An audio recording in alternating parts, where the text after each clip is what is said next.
तिल में तेल है चकमक में आग, तेरा प्रभु तुझ में बसा, जाग सको तो जाग। तिल में तेल है, चकमक में भी आग है, लेकिन नज़र आता है। तिल में तेल है, आंखों से नज़र नहीं आता, चकमक में भी आग है, लेकिन नज़र नहीं आता। लेकिन जब पुरुषार्थ करेंगे तब उसमें नज़र आएगा कि तिल में से घानी में पेल करके जब उसको पेल देंगे तो उसमें से तेल नज़र आएगा। चकमक में भी आग है, लेकिन जब हम दो चकमक पत्थरों को आपस में रगड़ कर घर्षण करेंगे तब उसमें से अग्नि निकल आएगी, तब वो दिखेगा। जब तक पुरुषार्थ नहीं होगा तब तक आपका रिजल्ट नज़र नहीं आएगा। उसी प्रकार जिस प्रकार तिल में तेल है, चकमक में आग है, उसी प्रकार इस शरीर के भीतर आत्मा का अस्तित्व छिपा हुआ है, लेकिन वह दिखेगा कैसे, उसको बाहर कैसे करेंगे, उसके लिए पुरुषार्थ जरूरी है। जिस प्रकार पुरुषार्थ के बलबूते पर तिल में से तेल निकाला जाता है और उसी पुरुषार्थ के बलबूते से चकमक में से अग्नि को भी बाहर निकाला जाता है, उसी प्रकार शरीर के भीतर बैठी हुई आत्मा को भी हम उसको बाहर निकाल सकते हैं, लेकिन उसके लिए पुरुषार्थ, मोक्ष पुरुषार्थ की ज़रूरत है। जब तक मोक्ष पुरुषार्थ नहीं होगा तब तक कभी भी ये शरीर और आत्मा का जो संबंध है वो मालूम भी नहीं पड़ेगा और दोनों पृथक भी नहीं होंगे। और दोनों को पृथक करना है, सम्यक दर्शन, सम्यक ज्ञान और सम्यक चारित्र के स्वरूप को समझ करके हमें आत्म कल्याण की ओर अभिमुख होना पड़ेगा। और जब तक हमें आत्मा के अभिमुख नहीं होंगे और शरीर और आत्मा का जो संबंध है उसको हम जब अच्छे से नहीं जान पाएंगे तब तक कभी हमारा आत्मा का उद्धार भी नहीं होगा, क्योंकि भेद विज्ञान होना जरूरी है। बिना भेद विज्ञान के आत्मा का उद्धार नहीं हो सकता। इसलिए शरीर का संबंध और आत्मा का संबंध अनादिकाल से लगा हुआ है, लेकिन आज तक उससे हमें पृथक नहीं हो पाए, क्योंकि हमारे भीतर, हमारे जहन में ये विचार है, क्योंकि हम उस प्रकार उस आत्मा को समझने का प्रयत्न नहीं किया। हम तो आज तक तो यही समझते हैं कि शरीर ही आत्मा है और शरीर ही सब है। इस प्रकार हमने समझ लिया, शरीर ही खाता पीता उठता बैठता आदि है और उसी को हमने आत्मा समझ करके बैठा है। इसलिए आज तक हमने उस आत्म स्वरूप को नहीं समझ पाए। और वास्तविक जो आत्मा और शरीर का जो संबंध है एक दूध और पानी की तरह है। जिस प्रकार दूध में पानी का अस्तित्व छिपा हुआ रहता है लेकिन वह नज़र नहीं आता, या दूध में जिस प्रकार घी का अस्तित्व छिपा हुआ है उस प्रकार इस शरीर के भीतर आत्मा का अस्तित्व छिपा हुआ है। लेकिन दूध में से वह घी को कैसे निकाले, दूध में से वह घी को कैसे निकाले, लेकिन उसके लिए भी एक प्रक्रिया है। उस प्रक्रिया का आलम्बन लेकर के हम चलेंगे तो उस घी में से भी, दूध में से भी हम घी निकाल सकते हैं। लेकिन आपके सामने यदि दूध रख दिया और कह दिया तुम्हें इसमें क्या दिखता है, यदि पूछा जाएगा तो आप कहेंगे दूध है, दूध ही दिखता है, लेकिन उसके बावजूद भी आपको कुछ नज़र आता है? ऐसे तो कुछ भी नज़र नहीं आता। लेकिन ये तो है कि कुछ उद्यम करने के उपरांत तो उसमें से घी जैसा एक तत्व हम बाहर निकाल सकते। जो जानता है, जो समझता है उस बात को, उसकी प्रक्रिया को समझता है, वह कहता है कि हाँ इसके भीतर घी भी है और घी को निकाल सकते। उसके लिए पुरुषार्थ करना पड़ेगा, उसके लिए आगे के ऊपर तपाना पड़ेगा और अग्नि के ऊपर तपने के उपरांत थोड़ा सा ठंडा हो जाता है तो उसमें विरजन डालना पड़ेगा और या कुछ ऐसे तत्व डालना पड़े जिससे वह दही जम जाए, वह दही के रूप में जम जाए और थोड़ा सा हल्का सा पानी डाल करके और उसको मथाने से मत देते हैं तो वहाँ शुद्ध एक नवनीत निकल आता है। और जब शुद्ध नवनीत निकल आता है तो उस नवनीत को आगे के ऊपर तपा देते हैं तो उसके उपरांत वह अटपहरी घी हमें प्राप्त हो जाती है। और उसी प्रकार हमें भी अपने शरीर के भीतर जो आत्मा का अस्तित्व छिपा हुआ है उसको बाहर निकालने के लिए भी इसी प्रकार का पुरुषार्थ हमें करने की आवश्यकता है। और इस प्रकार पुरुषार्थ जब तक हम नहीं करेंगे तब उस आत्म स्वरूप की उपलब्धि नहीं हो सकती है। इसीलिए शरीर और आत्मा का संबंध भी उस दूध और घी के समान है। और इस शरीर के भीतर जो आत्मा है उस आत्मा को समझ करके भेद विज्ञान जब हो जाता है तो हम रत्नत्रय की आराधना करते हुए उस प्रकार की हम साधना प्रारंभ कर देते हैं और एक उस साधना के शिखर पर जब पहुंच जाते हैं और शुद्धोपयोग की भूमिका को जो प्राप्त करते हैं। क्योंकि देखो रत्नत्रय एक ऐसा है, वो एक मथानी का काम करता है। क्योंकि जिसमें इस शरीर और आत्मा में जो भेद विज्ञान का पुट दे दीजिए और इसके उपरांत विरजन डाल दीजिए, इन दोनों को पृथक करना है, तो उसके लाने भेद विज्ञान का पुट या छाछ उसमें डालना पड़ेगा, तब वह दही के रूप में वह जम जाएगा। दही के रूप में जमने का मतलब ये है कि उस आत्मा के ऊपर श्रद्धान का होना, और जब आपका आत्मा के ऊपर श्रद्धान हो गया तब उसको रत्नत्रय के मथाने से मथो, और रत्नत्रय के मथाने से मथने के उपरांत उसमें से शुद्धोपयोग रूपी नवनीत निकलेगा, और शुद्धोपयोग रूपी नवनीत को तप रूपी अग्नि में तपा देंगे तो वहाँ पर एक शुद्ध आत्मस्वरूप की उपलब्धि हो जाएगी, उसका फल नजर आएगा। क्योंकि शुद्धोपयोग की दशा तो 12वें गुणस्थान तक होता है, और उस शुद्धोपयोग का फल जो है वह केवल ज्ञान है, और केवल ज्ञान की प्राप्ति उसी के बाद हो जाती है जब हम अपने लक्ष्य को प्राप्त कर लेते हैं, और अंतिम लक्ष्य हमारा जब शुद्धोपयोग के फल के रूप में जब हम केवल ज्ञान को प्राप्त कर लेते हैं, और उसके उपरांत तो संसार सागर का अंत ही नजर आता है। उसके बाद वहाँ से लौट करके पीछे नहीं आने वाला, सिर्फ मोक्ष जाने की सिर्फ मार्ग है। 13वें गुणस्थान में है, सिर्फ एक गुणस्थान को पार करना है, उसके उपरांत अनंत काल के लिए हम उस संसार सागर से मुक्त हो जाएंगे।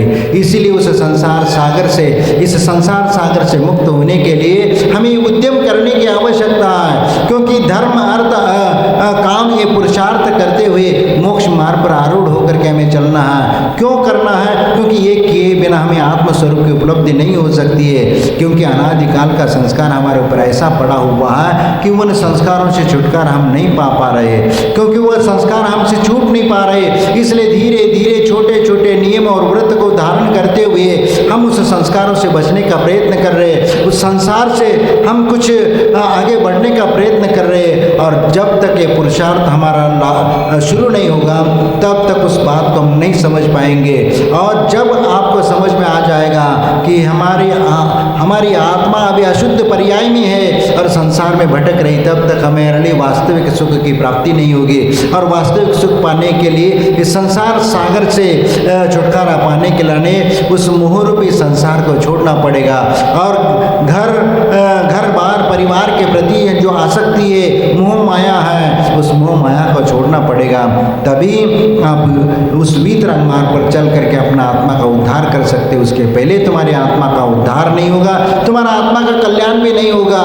इसीलिए एक कंटक में जीवन है, क्योंकि मोक्ष मार्ग में चलना ये तलवार की धार के समान है कि उसके ऊपर तलवार के धार पर चलना जिस प्रकार कठिन है, उसी प्रकार मोक्ष मार्ग पे चलने भी एक तलवार की धार के समान है। हाँ, चलने वाले को कोई कठिनाई नहीं है, लेकिन जो सिर्फ सोच में पड़ता है कि मोक्ष मार्ग बहुत कठिन है, उसके लिए बहुत कठिन लगने लगता है। इसलिए हमारा सोच का अंतर है कि हम उसको कैसे समझें, किस प्रकार उसको ग्रहण करते हैं, उसके ऊपर निर्भर करता है।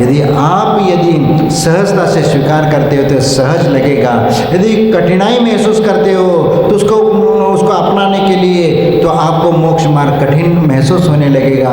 इसलिए जब भी तैरने की बात आती है तो नदी में कूदना पड़ता है, कूदने के उपरांत हाथ पांव हिलने लगते हैं तो तैरना आ जाता है। क्योंकि किसी जानवर के लिए, पशुओं के लिए उनको ट्रेनिंग लेना नहीं पड़ता है, वह सीधा कूद जाते, तैरने लग जाते, हाथ पाँव के चलने लगते हैं। उसी प्रकार मनुष्य भी कर सकता है, लेकिन मनुष्य के लिए ट्रेनिंग की आवश्यकता होती है। वह तैरने का प्रैक्टिस करना होता है, कुछ दिनों तक कुछ लकड़ी या कुछ बांध करके उसको पानी में उतरना पड़ता है, या फिर उसके उपरांत कुछ प्रैक्टिस करते करते फिर उसको अभ्यास हो जाता है, फिर उसके उपरांत वह पानी में तैरना शुरू कर देता है। इसीलिए अब तैरना एक बार यदि प्रो रूप से तैरना शुरू कर देता है तो फिर उसके लिए किसी लकड़ी या सहारे का ज़रूरत नहीं है, न तुम्बी की ज़रूरत है, न ट्यूब की ज़रूरत है, या और किसी साधन की ज़रूरत है। वह तो ऐसे ही तैरना शुरू कर देगा, लेकिन उस समय वो डूबेगा नहीं, वह तैरता ही हाथ पांव हिलाता रहेगा और वह तैरता चला जाएगा। इसी प्रकार जब हम मोक्ष पुरुषार्थ करते हैं, मोक्ष मार्ग में चलना शुरू कर देते हैं, धीरे धीरे चलते चलते शुद्धोपयोग रूपी उस नदी में जब डुबकी लगाते हैं और डुबकी लगाते लगाते जब उसमें शुद्धोपयोग में लीन हो जाते तो ऐसे उस आत्म सरोवर में ऐसा तैरना लगते हैं कि बस आपके लाने उसके अलावा कुछ भी नज़र नहीं आता। और उसी को पाने के लिए, उस आनंद को पाने के लिए, उस सुख को पाने के लिए आप प्रतिदिन उद्यम करते चले जाते हैं और पुरुषार्थ करते चले जाते हैं और इसी से वह अंतिम लक्ष्य आपको प्राप्त हो जाता है जो हम अनंत काल से चाह रहे थे और आज तक हमें उस सुख को हमने प्राप्त नहीं किया था। उस सुख को हम प्राप्त करना चाहते हैं। शाश्वत और अविनश्वर ऐसे सुख को पाने के लिए हमें उद्यम करना पड़ेगा और वो उद्यम ही हमारे लिए अंतिम लक्ष्य की ओर ले जाता है। इसीलिए हम उस आत्मस्वरूप को प्राप्त करने के लिए हमें प्रथम सीढ़ी तो चलना शुरू करना पड़ेगा। हम एक कदम भी आगे नहीं बढ़ना चाहते और हम लक्ष्य तक पहुंचना चाहते हैं। कैसे होगा?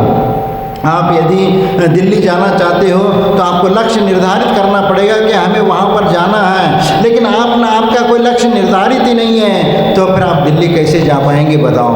आप यहाँ पर यहीं पर नगर में घूमते घूमते स्टेशन तक जा कर के आ गए, लेकिन आपने कहीं निर्णय ही नहीं किया कि हमें किस दिशा में जाना है, पूर्व में जाना है, पश्चिम में जाना है या उत्तर में जाना है। आदि दिशा का निर्धारण ही हमने नहीं किया तो हम दिशाहीन हो करके इस संसार में भटकते रहे और अनंत काल से भटकते रहे। इससे कोई छुटकारा हमें मिलने वाला नहीं है। इसीलिए हम उस दिशा की ओर चले जिस दिशा में हमें अपने लक्ष्य मंजिल हासिल होता हो, उस लक्ष्य को निर्धारित करो और उस रास्ते पर चलना शुरू करेंगे तो ही हमें वह मंजिल हासिल हो जाएगी।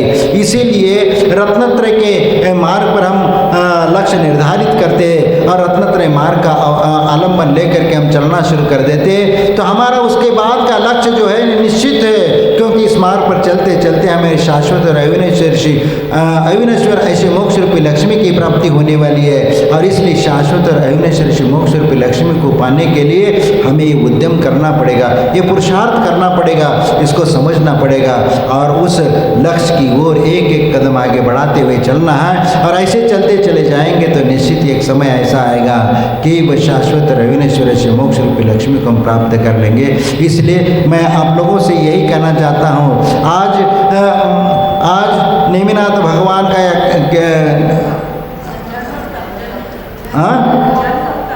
जन्मोत्सव है, निर्वाणोत्सव थोड़ी है। जन्म और तप दो कल्याणक है। इसलिए हम तीर्थंकर जैसे महापुरुषों को आदर्श लेकर के चलते ताकि उनने अपने जीवन में जो 5 कल्याणकों को प्राप्त कर लेते हैं और दोबारा उनके जीवन में इस प्रकार के कल्याणक कोई नजर नहीं आते, उसी प्रकार हम भी अपने जीवन में इसी प्रकार के कल्याणकों को होते हुए देखना चाहते हैं ताकि हम भी उन जैसे बन करके हम भी अपना आत्मा का कल्याण कर सके। उनने जिस प्रकार इस मार्ग पर चल करके शाश्वत और अविनश्वर से मोक्ष रूपी लक्ष्मी को प्राप्त किया है, इस कठिन मार्ग का आलम्बन लेकर के वह सहजता से उस मार्ग पर चलते गए हैं और हमें भी उस मार्ग पर सहजता से चलते हुए उस अंतिम लक्ष्य तक पहुंचना है। इसीलिए तीर्थंकरों के कल्याणक हमारे लिए एक आदर्श है। उस आदर्श को लेकर के हम उसके महोत्सव किस लिए मनाते हैं, उसके पीछे का हमारा अभिप्राय क्या है? क्योंकि हमारा अभिप्राय यही है कि उनने जिस प्रकार का जन्म प्राप्त किया है, उनने जिस प्रकार का तप किया है, उस प्रकार मैं भी अपने जीवन में एक बार उस प्रकार का जन्म ले जो दोबारा मेरा जन्म इस संसार में नहीं होगा, क्योंकि वह आखिरी उसका जन्म है और उसके बाद वो मोक्ष जाएंगे तो दोबारा जन्म इस संसार में होने वाला नहीं है। इस प्रकार का हम जन्म चाहते हैं और इसीलिए हम इस मोक्ष मार्ग पर आए हुए हैं और हम उस प्रकार का जन्म प्राप्त करने के लिए वह जन्मोत्सव हम मना रहे हैं। और उसके साथ उनने जो तप किया है और तप करके जो कर्मों को नष्ट करके शाश्वत अविनश्वर से मोक्ष रूप लक्ष्मी को प्राप्त किया है, उस तप को भी हम प्राप्त करना चाहते हैं जो उन्होंने प्राप्त किया था। वह जिस रूप में भी जैसे भी उसको प्राप्त कर सकते, उस मार्ग से उस पथ पे चल करके हम उसको प्राप्त करना चाहेंगे और वह शाश्वत अविनश्वर से मोक्ष रूपी लक्ष्मी को प्राप्त करके हम अपने जीवन का उद्धार करेंगे। और यही मैं भावना करता हूँ कि जिस प्रकार तीर्थंकरों ने का आदर्श प्रस्तुत करके उस मोक्ष मार्ग पर आरूढ़ होकर के मोक्ष स्वरूप को प्राप्त किया है, उसी प्रकार हमने हमारे जीवन में भी एक बार वह समय आ जाए और उसके माध्यम से हम अपना आत्मा का कल्याण करके उन जैसा बन करके मोक्ष स्वरूप को प्राप्त करें। और मोक्ष स्वरूप की प्राप्ति की भावना करते हुए हम आगे चलते हैं। जय बोलो महावीर भगवान की। हाँ आत्मा सदैव अशुद्ध होती है या आत्मा की पर्याय जिसमें वो अशुद्ध होती है? क्या? तिल में तेल है, चकमक में आग, तेरा प्रभु तुझ में बसा, जाग सको तो जाग। तिल में तेल है, चकमक में भी आग है, लेकिन नज़र आता है। तिल में तेल है, आंखों से नज़र नहीं आता, चकमक में भी आग है, लेकिन नज़र नहीं आता। लेकिन जब पुरुषार्थ करेंगे तब उसमें नज़र आएगा कि तिल में से घानी में पेल करके जब उसको पेल देंगे तो उसमें से तेल नज़र आएगा। चकमक में भी आग है, लेकिन जब हम दो चकमक पत्थरों को आपस में रगड़ कर घर्षण करेंगे तब उसमें से अग्नि निकल आएगी, तब वो दिखेगा। जब तक पुरुषार्थ नहीं होगा तब तक आप रिजल्ट नज़र नहीं आएगा। उसी प्रकार जिस प्रकार तिल में तेल है, चकमक में आग है, उसी प्रकार इस शरीर के भीतर आत्मा का अस्तित्व छिपा हुआ है, लेकिन वह दिखेगा कैसे, उसको बाहर कैसे करेंगे, उसके लिए पुरुषार्थ जरूरी है। जिस प्रकार पुरुषार्थ के बलबूते पर तिल में से तेल निकाला जाता है और उसी पुरुषार्थ के बलबूते से चकमक में से अग्नि को भी बाहर निकाला जाता है, उसी प्रकार शरीर के भीतर बैठी हुई आत्मा को भी हम उसको बाहर निकाल सकते हैं, लेकिन उसके लिए पुरुषार्थ, मोक्ष पुरुषार्थ की ज़रूरत है। जब तक मोक्ष पुरुषार्थ नहीं होगा तब तक कभी भी ये शरीर और आत्मा का जो संबंध है वो मालूम भी नहीं पड़ेगा और दोनों पृथक भी नहीं होंगे। और दोनों को पृथक करना है, सम्यक दर्शन, सम्यक ज्ञान और सम्यक चारित्र के स्वरूप को समझ करके हमें आत्मकल्याण की ओर अभिमुख होना पड़ेगा। और जब तक हमें आत्मा के अभिमुख नहीं होंगे और शरीर और आत्मा का जो संबंध है उसको हम जब अच्छे से नहीं जान पाएंगे तब तक कभी हमारा आत्मा का उद्धार भी नहीं होगा। क्योंकि भेद विज्ञान होना जरूरी है, बिना भेद विज्ञान के आत्मा का उद्धार नहीं हो सकता। इसलिए शरीर का संबंध और आत्मा का संबंध अनादिकाल से लगा हुआ है, लेकिन आज तक उससे हमें पृथक नहीं हो पाए, क्योंकि हमारे भीतर, हमारे जहन में ये विचार है, क्योंकि हम उस प्रकार उस आत्मा को समझने का प्रयत्न नहीं किया। हम तो आज तक तो यही समझते आए कि शरीर ही आत्मा है और शरीर ही सब है। इस प्रकार हमने समझ लिया, शरीर ही खाता पीता उठता बैठता आदि है और उसी को हमने आत्मा समझ करके बैठा है। इसलिए आज तक हमने उस आत्म स्वरूप को नहीं समझ पाए।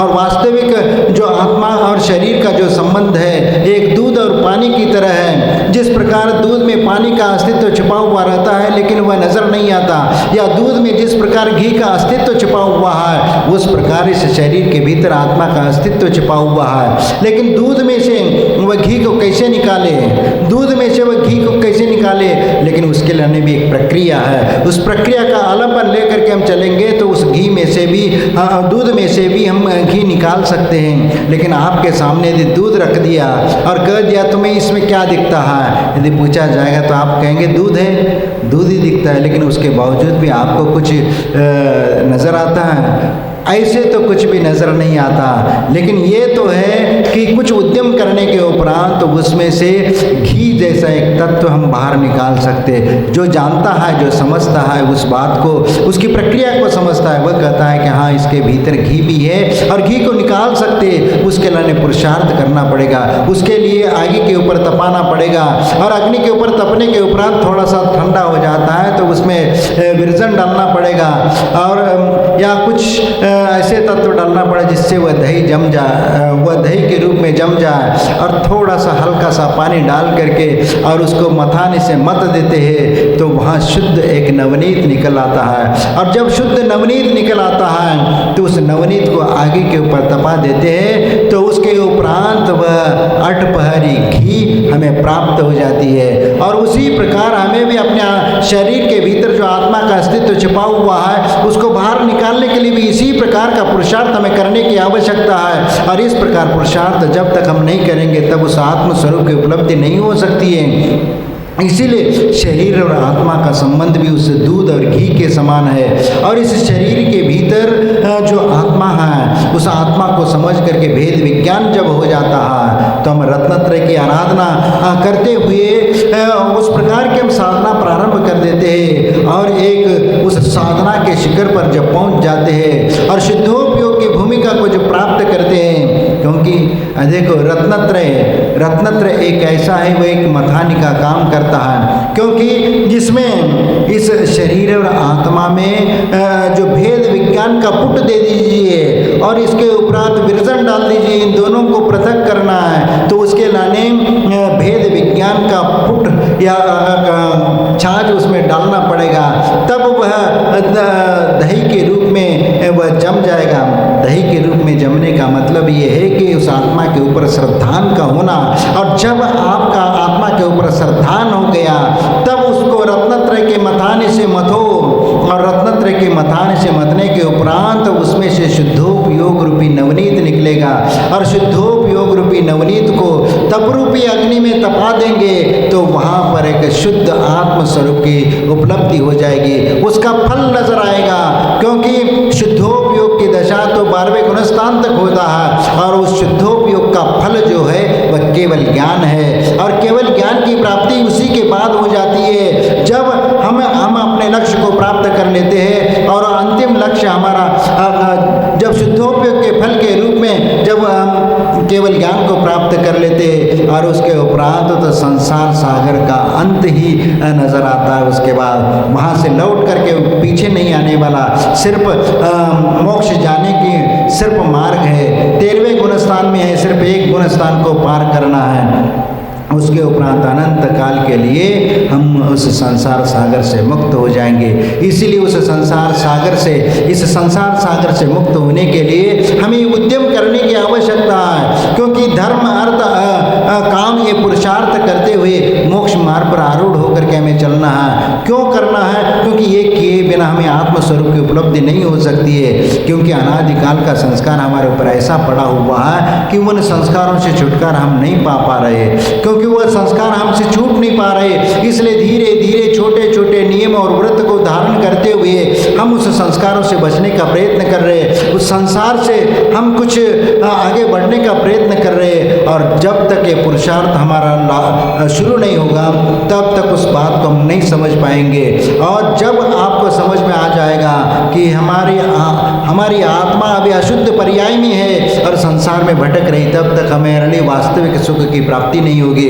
और वास्तविक सुख पाने के लिए इस संसार सागर से छुटकारा पाने के लिए उस मोहरूपी संसार को छोड़ना पड़ेगा। और घर बार परिवार के प्रति जो आसक्ति है, मोह माया है, उस मोह माया को छोड़ना पड़ेगा, तभी आप उस वीतरंग मार्ग पर चल करके अपना आत्मा का उद्धार कर सकते। उसके पहले तुम्हारी आत्मा का उद्धार नहीं होगा, तुम्हारा आत्मा का कल्याण भी नहीं होगा। इसीलिए एक कंटक में जीवन है, क्योंकि मोक्ष मार्ग में चलना ये तलवार की धार के समान है कि उसके ऊपर तलवार के धार पर चलना जिस प्रकार कठिन है, उसी प्रकार मोक्ष मार्ग पे चलने भी एक तलवार की धार के समान है। हाँ, चलने वाले को कोई कठिनाई नहीं है, लेकिन जो सिर्फ सोच में पड़ता है कि मोक्ष मार्ग बहुत कठिन है, उसके लिए बहुत कठिन लगने लगता है। इसलिए हमारा सोच का अंतर है कि हम उसको कैसे समझें, किस प्रकार उसको ग्रहण करते हैं, उसके ऊपर निर्भर करता है। यदि सहजता से स्वीकार करते हो तो सहज लगेगा, यदि कठिनाई महसूस करते हो तो उसको अपनाने के लिए तो आपको मोक्ष मार्ग कठिन महसूस होने लगेगा।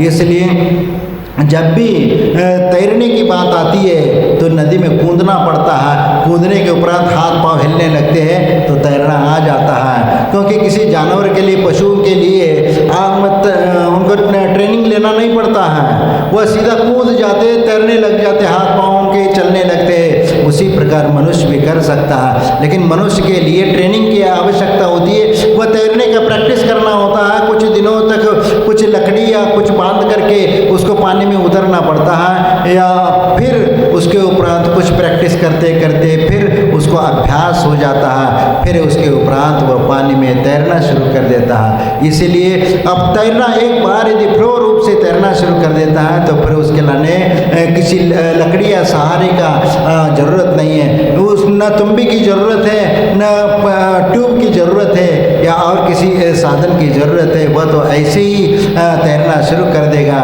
लेकिन उस समय वो डूबेगा नहीं, वह तैरता ही हाथ पांव हिलाता रहेगा और वह तैरता चला जाएगा। इसी प्रकार जब हम मोक्ष पुरुषार्थ करते हैं, मोक्ष मार्ग में चलना शुरू कर देते हैं, धीरे धीरे चलते चलते शुद्धोपयोग रूपी उस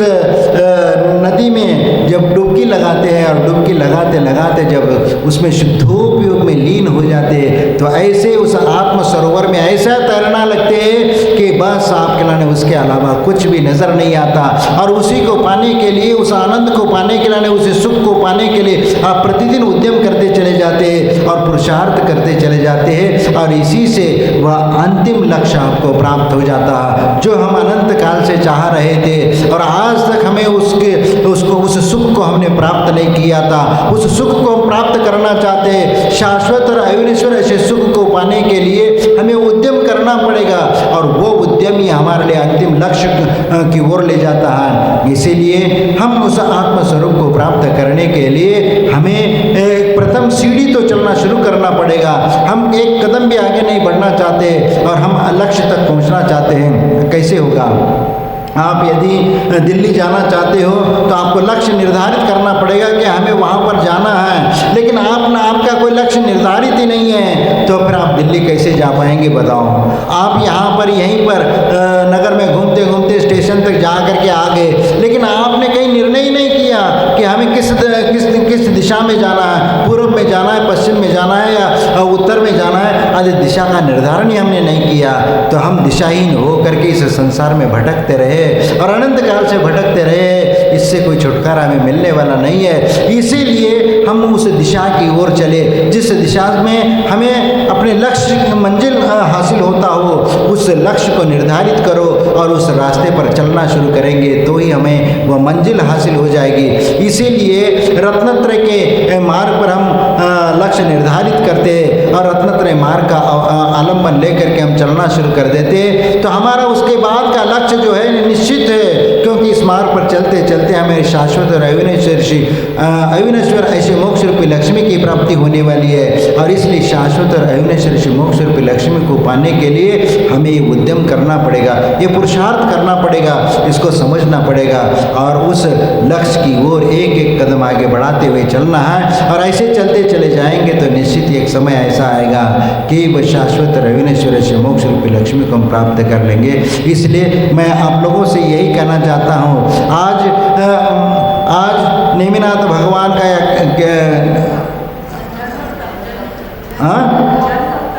जन्मोत्सव है, निर्वाणोत्सव थोड़ी है।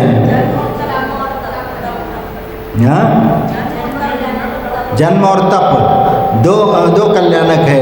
इसलिए हम तीर्थंकर जैसे महापुरुषों को आदर्श लेकर के चलते ताकि उनने अपने जीवन में जो 5 कल्याणकों को प्राप्त कर लेते हैं और दोबारा उनके जीवन में इस प्रकार के कल्याणक कोई नजर नहीं आते, उसी प्रकार हम भी अपने जीवन में इसी प्रकार के कल्याणकों को होते हुए देखना चाहते हैं, ताकि हम भी उन जैसे बन करके हम भी अपना आत्मा का कल्याण कर सके। उनने जिस प्रकार इस मार्ग पर चल करके शाश्वत और अविनश्वर से मोक्ष रूपी लक्ष्मी को प्राप्त किया है, इस कठिन मार्ग का आलम्बन लेकर के वह सहजता से उस मार्ग पर चलते गए हैं और हमें भी उस मार्ग पर सहजता से चलते हुए उस अंतिम लक्ष्य तक पहुंचना है। इसीलिए तीर्थंकरों के कल्याणक हमारे लिए एक आदर्श है। उस आदर्श को लेकर के हम उसके महोत्सव किस लिए मनाते हैं, उसके पीछे का हमारा अभिप्राय क्या है? क्योंकि हमारा अभिप्राय यही है कि उनने जिस प्रकार का जन्म प्राप्त किया है, उनने जिस प्रकार का तप किया है, उस प्रकार मैं भी अपने जीवन में एक बार उस प्रकार का जन्म ले जो दोबारा मेरा जन्म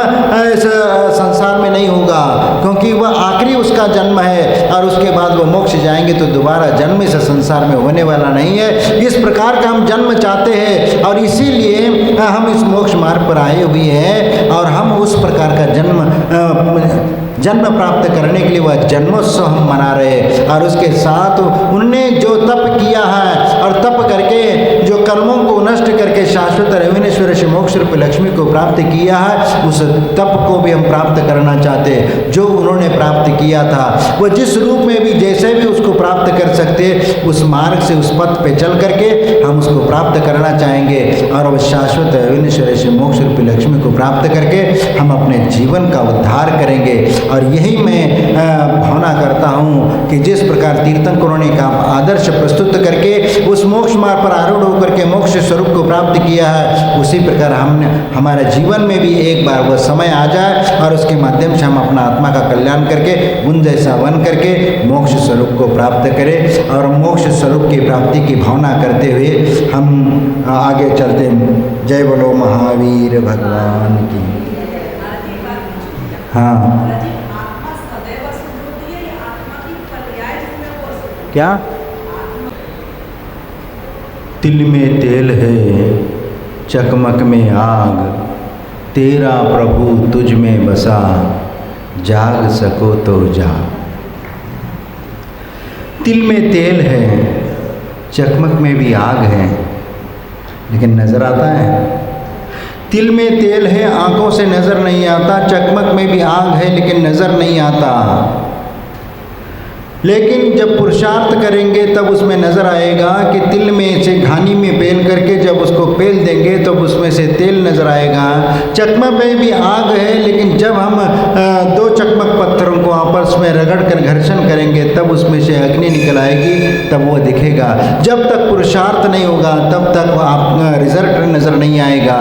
उसी प्रकार जिस प्रकार तिल में तेल है, चकमक में आग है, उसी प्रकार इस शरीर के भीतर आत्मा का अस्तित्व छिपा हुआ है, लेकिन वह दिखेगा कैसे, उसको बाहर कैसे करेंगे, उसके लिए पुरुषार्थ जरूरी है। जिस प्रकार पुरुषार्थ के बलबूते पर तिल में से तेल निकाला जाता है और उसी पुरुषार्थ के बलबूते से चकमक में से अग्नि को भी बाहर निकाला जाता है, उसी प्रकार शरीर के भीतर बैठी हुई आत्मा को भी हम उसको बाहर निकाल सकते हैं, लेकिन उसके लिए पुरुषार्थ, मोक्ष पुरुषार्थ की जरूरत है।